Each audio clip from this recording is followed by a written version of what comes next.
Welcome back everybody to episode 23 of the Minecraft Let's Play. Thank you for joining me today.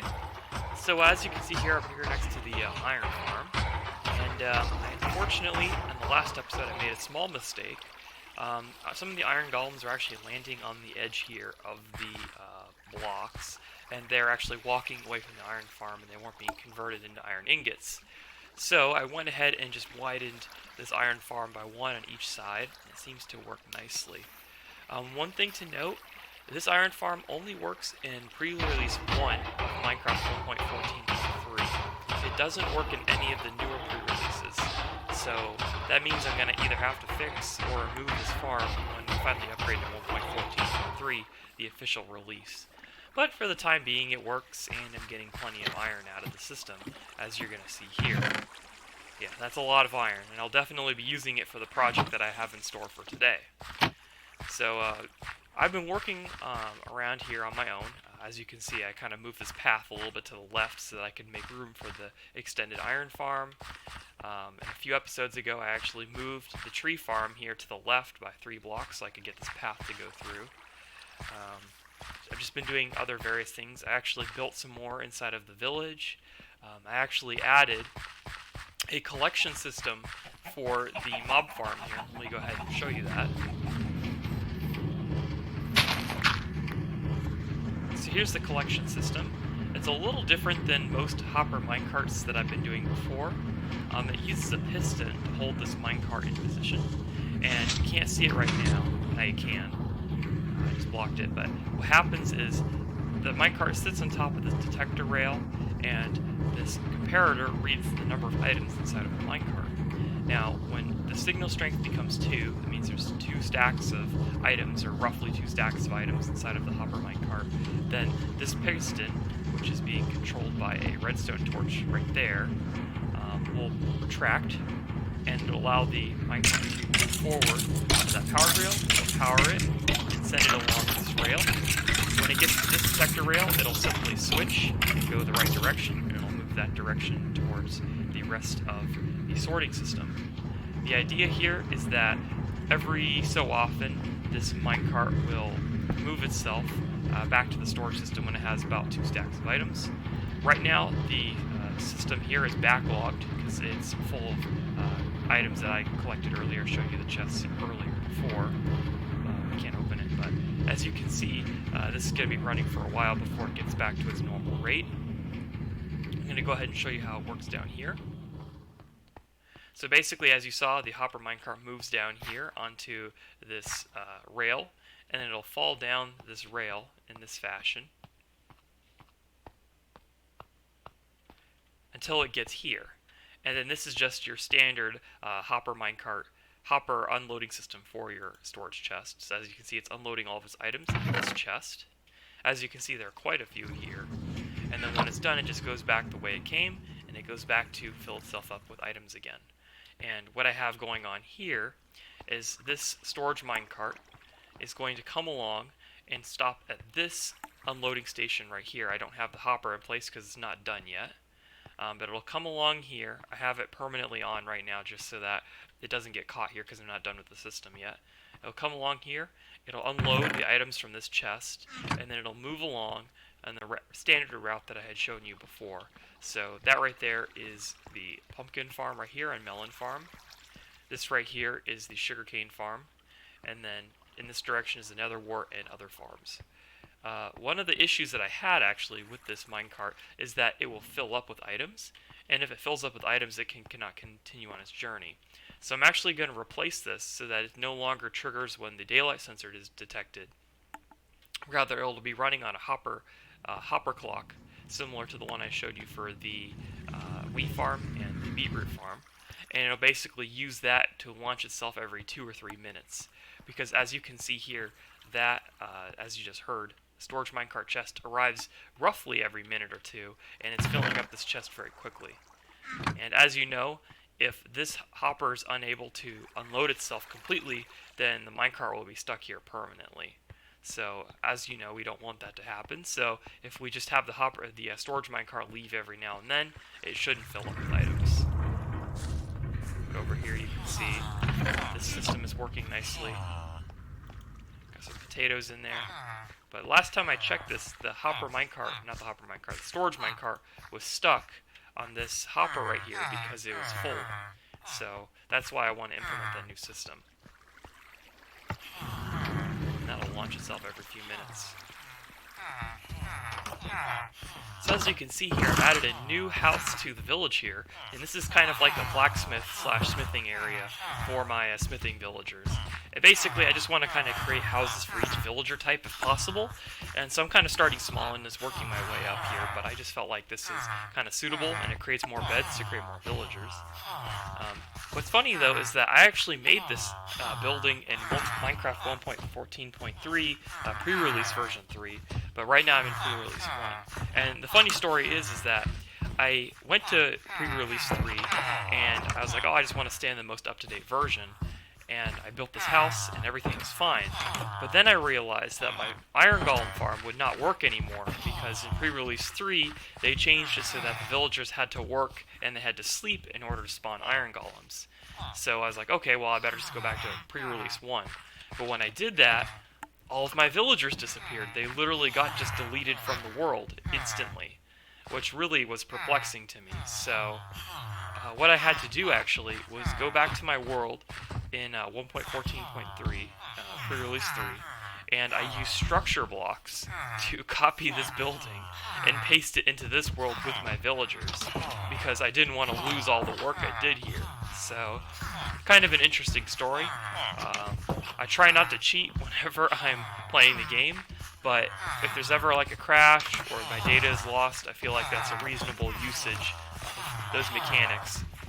And trust me, I don't use structure blocks to spawn in buildings willy-nilly. I only do it in specific instances when the world gets corrupted or something bad happens.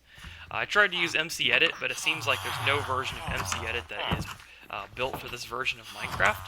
So for the time being, I just have to stick with structure blocks and kind of like the newer techniques. So, as you can see, my villagers are doing very well. It seems like they added this new mechanic in the game where farmer villagers just seem to like randomly throw seeds on the ground for some reason. I think it's just because their inventories are full of seeds and they're trying to get rid of them. So what I occasionally do every now and then is I just throw them into these composters, and occasionally I'll get a bone meal out of it. It's kind of an interesting thing you can do. As you can see, we're still growing. The beds are definitely going into good usage, and I don't really need to use the villager breeder unless I start to run low on villagers. So let me know in the comments section what you guys think I should do with this area. One idea I had was to maybe make a lighthouse here, and then put my fisherman villager inside of that. And then the lighthouse would also be an excellent beacon to find my base if I ever get lost for some reason. So let me know in the comments section what you guys think about that.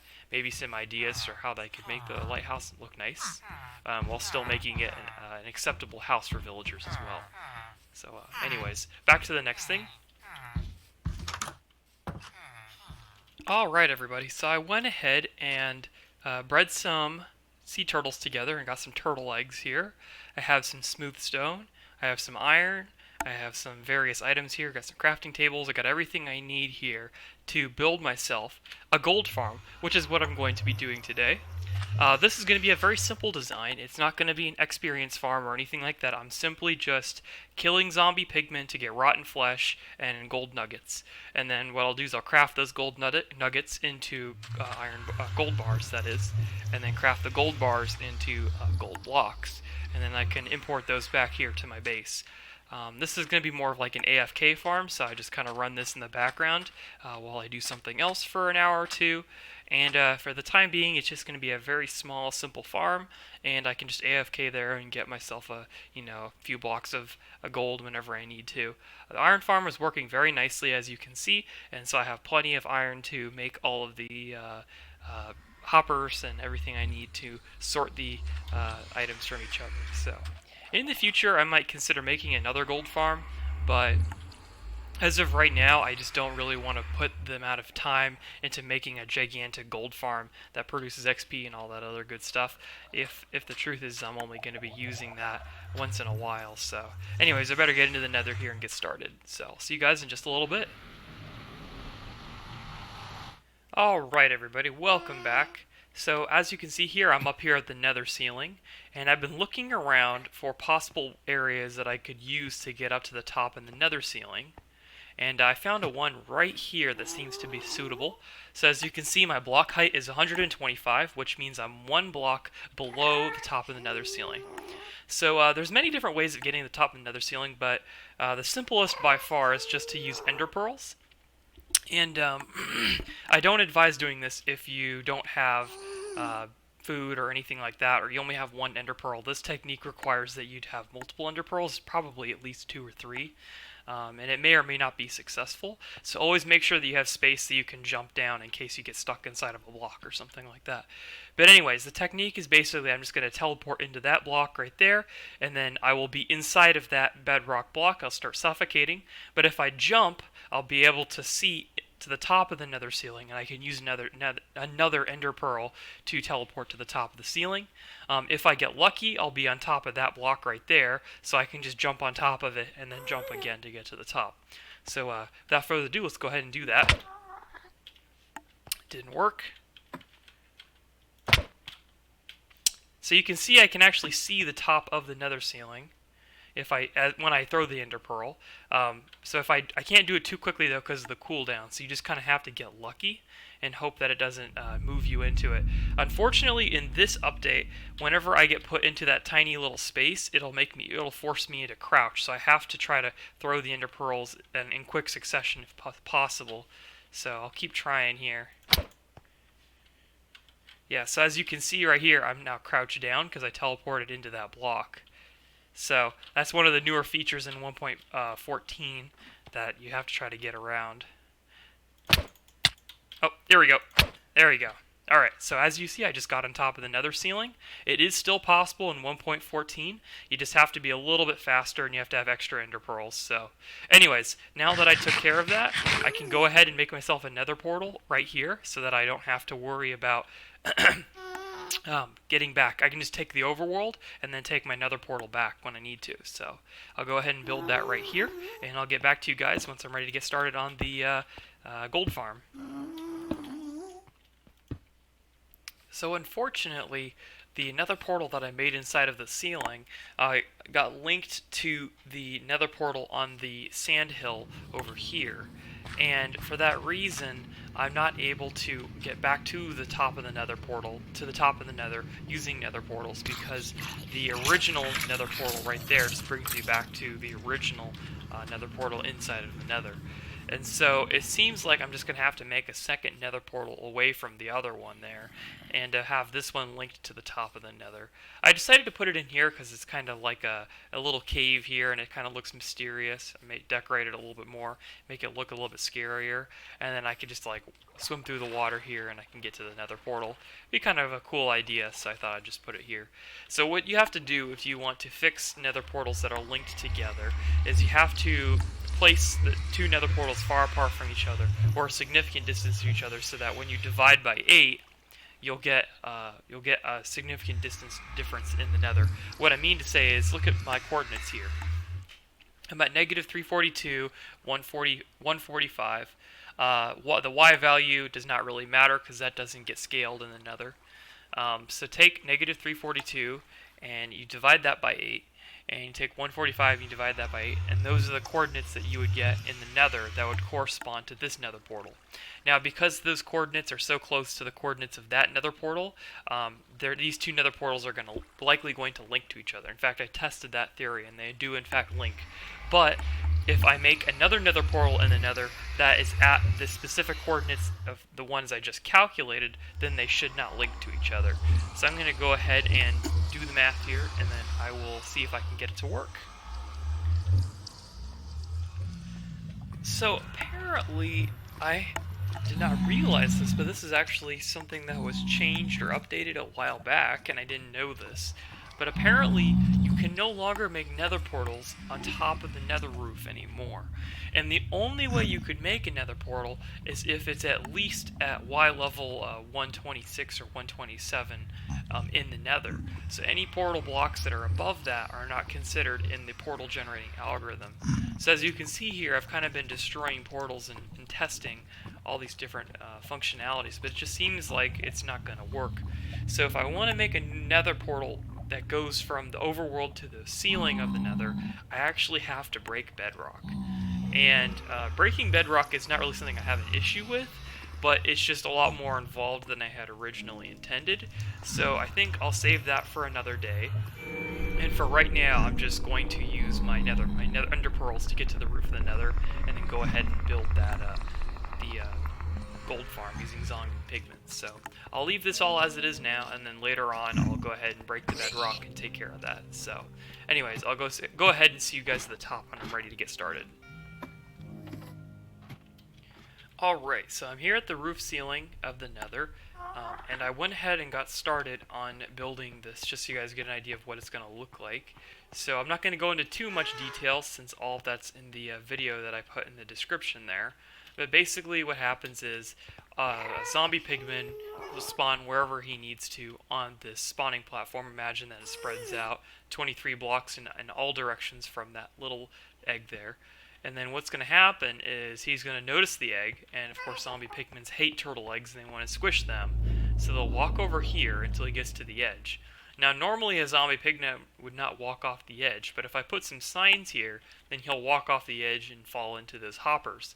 And the fall here is 24 blocks, which is lethal for a zombie pigman. And when he dies, his drops will get picked up by the hoppers there. I don't have enough wood to finish the hoppers, so I'm just going to have to leave it as is. But I definitely will get as much of this farm done. I'd like to get at least 3 or 4 levels done by the end of this episode, just so I can have at least a small working system. And then as time goes on, I can add more and more to it. The basic idea here is that the zombie pigmen will be able to see that. If you want to understand the mechanics better, I suggest you take a look at the video. I'll also be using like half slabs and glass so that the zombie pigmen can see where the egg is at all times. Anyways, I'll keep working away here and I'll give you guys updates as I go along. Alright everybody, so here's a progress update as of right now. So I actually it's really hard for me to get to the roof of the nether using just ender pearls alone, and I was just using a lot of them, so I decided to go ahead and just take the time to break the bedrock and create the nether portal. So if you guys are wondering why this episode's taking so long to release, it's just because I had to put so much time and energy into breaking the bedrock, placing this nether portal, and building these layers of the pigment farm here. So without further ado, let me go ahead and replace these ladders so I can show you guys what I've been working on. So if you're wondering how to break bedrock, I'm going to put a link in the description to a YouTube video showing you how to break bedrock. Note that you can only do it on a flat surface, so it only really works on the roof of the nether. So here's the first layer here. Unfortunately, I ran out of turtle eggs or something like that, because apparently if you drop an item on a turtle egg, it'll break it, so that one was broken. But luckily, the upper 2 layers are still working. So it takes me about 30 to 40 minutes to make one of these layers. It's a lot of work, but you can really get a good rhythm going once you know what you're doing. My plan is to make at least one more layer. I'm not sure how much more energy I want to put into this farm, simply because I've been working on it for a long time, and this episode's already running really late. But I'll probably finish this layer here, replace the turtle egg on top there, and then make like a little observation platform that I can AFK at. And yeah, that's pretty much how I've been doing so far. On the video that I put in the description for the zombie pigman farm, there's just one little thing you might want to change for yourselves, and that's the layout of these hoppers. So in the video, he uses like a little 7x7 area of hoppers to collect all of the drops. But actually, I've been sitting here working away here, and I noticed that there were some items that were falling on the ground. So if you want to have 100% of the drops, you actually have to make it a 9x9 area of hoppers, which is a ton of iron. So if you're just starting, I think 7x7, or even you might be able to pop out the center, you'll get like 95% of the drops. But if you want to collect every last drop like me, and you got tons of iron, then go ahead and make a 9x9 area. Also, you do want to make sure that you put these carpets on top so that the items don't go flying everywhere when they hit when they die. Just like a little weird quirkiness with hoppers now that they have like the actual shape of them like that. So, anyways, the pigment farm, as you can see, is working nicely. All I have to do now is just clean up the mess that I made breaking that bedrock, and then finish that 4th layer, and then I think that'll be good enough to end the episode. So I'll see you guys at the very end once the pigment farm is working. Yes, you gotta love those traveling villagers, those wandering traders right there. That guy's been there for the last 20 minutes and has annoyed the hell out of me.